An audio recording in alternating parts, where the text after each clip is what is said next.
নাজমার কাছেও আসি। নাজমা, আপনারও কি একই জায়গায় সংশয় রয়েছে যে ইচ্ছাকৃতভাবে এইগুলোকে সাজানো হচ্ছে, নাকি মেজর ডালিমদেরকে কোথাও খুঁজে নিয়ে এসে এতদিন বাদে, মানে যেভাবে আমরা জসিমউদ্দিনকে দেখলাম একটার পর একটা, যেভাবে কোথাও জঙ্গিদেরকে দেখছে তাদেরকে সামনে নিয়ে আসা হচ্ছে, তারা বড় বড় কথা বলছেন, বক্তব্য রাখছেন, ভারত বিদ্বেষী মন্তব্য করছেন এবং মুজিব বিদ্বেষী কথা বলছেন, এটার পেছনে কোনো আরো বড় কোনো চক্রান্ত রয়েছে? আসলে দেশের ইতিহাস ভুলিয়ে দেওয়া শুধু নয়, একদম তাকে কলঙ্কিত করা। এবং একই সঙ্গে যেটা আমি শুরুতে প্রশ্ন রেখেছিলাম, যে আওয়ামী লীগকে নিষিদ্ধ করার পথে হাঁটছে কিনা মোহাম্মদ ইউনূস। ছাত্রলীগের সভাপতি বসে রয়েছেন আমাদের সঙ্গে, ছাত্রলীগকে নিষিদ্ধ করা হয়ে গেছে। আমি জানি না যে এরপর ঠিক কিভাবে সাদ্দাম দেশে কিভাবে তিনি দেশের মাটিতে গিয়ে নিজেকে মুক্ত করবেন, নিজেকে প্রকাশ্যে নিয়ে আসবেন, কারণ ছাত্রলীগকে যেভাবে কোথাও নিষিদ্ধ করা হয়েছে এর কিন্তু ফল ভুগতে হবে ছাত্রলীগের প্রত্যেকটা নেতাকে, যতদিন পর্যন্ত এই সরকার রয়েছে অন্তর্বর্তীকালীন।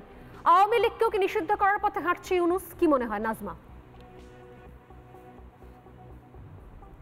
ধন্যবাদ আর বাংলাকে।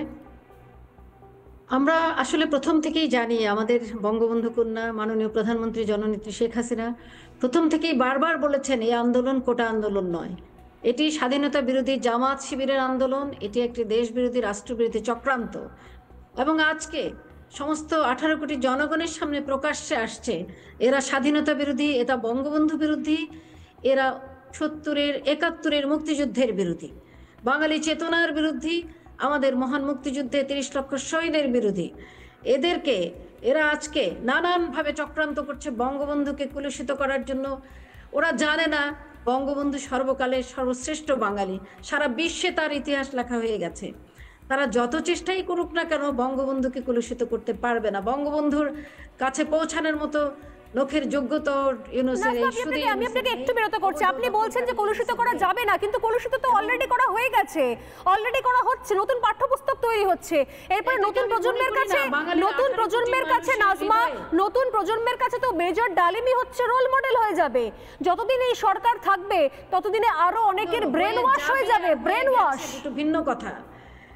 নতুন প্রজন্ম যাদেরকে প্রতারণামূলক আন্দোলনের মাধ্যমে, ধোঁকাবাজির আন্দোলনের মাধ্যমে কোটার নামের রাস্তায় নামিয়ে আনা হয়েছিল, তারা কিন্তু আজকে আর নেই এদের সাথে।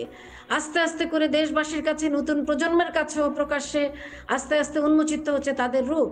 তারা যে সম্পূর্ণভাবে পাকিস্তানি হানাদারদের দোসর এবং তারা পাকিস্তানি ধ্যান ধারণায় বাংলাদেশকে পুনর্গঠন আবার ফিরিয়ে নিয়ে যেতে চায়। তারা যে বঙ্গবন্ধু বিরোধী একটা চক্র, যে কারণেই এটা কিন্তু দেশের মানুষ এখন বুঝতে পারছে। এবং আপনার কি মনে হচ্ছে আওয়ামী লীগকে নিষিদ্ধ করা হতে পারে? আপনারা কি কোনো এরকম আশঙ্কা প্রকাশ করছেন? কোথাও কোনো এরকম কিছু মানসিকতা? আওয়ামী লীগকে নিষিদ্ধ তো ইয়াহিয়া খানও করেছিল 1971 সালে। 1971 সালে ইয়াহিয়া খানও আওয়ামী লীগকে নিষিদ্ধ করেছিল। হু কেয়ারস? আওয়ামী লীগকে নিষিদ্ধ করবে না কে করবে? করার ডক্টর ইউনূসকে। এই সমন্বয়করা কারা? এরা অবৈধ ক্ষমতা দখলকারী, এরা জবরদখলকারী, এরা জঙ্গি, এরা পাকিস্তানি হায়নাদের দোসর, এরা দেশ বিরোধী, এরা স্বাধীনতা বিরোধী, এরা সংবিধান বিরোধী, এরা আমার জাতীয় সঙ্গীত বিরোধী। এদের কোনো অধিকার নেই বাংলাদেশ, বঙ্গবন্ধু, আওয়ামী লীগ নিয়ে কথা বলার।